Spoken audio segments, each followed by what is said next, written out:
Uy, gising. Natutulog ka.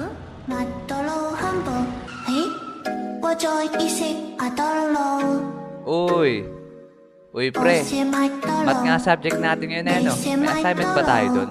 Pakopya naman dyan. Wala tayong assignment dun.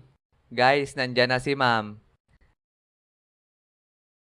Ay. Ay. Oh, sino na nagkakrush sa teacher dyan? Kaway-kaway. Wow.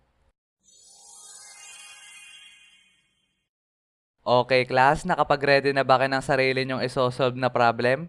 Sinabi ko na sa inyo yan nung last meeting natin na sa Blackboard nyo isosolve yan para ma-share sa inyo mga kaklase. Okay, dahil dyan mabunot ako sa index card. Rio, ma'am, present, never absent. Nandyan ka na pala. Meron ka na bang isosolve na problem? Yes, ma'am. Ngayon ko lang nakita yan ah.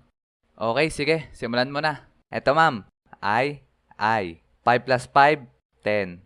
Eto ma'am, VE. Etong Y value, lagay natin dito. 5 minus 5, 0. Sabay ibaba yung U. Ma'am, I love you.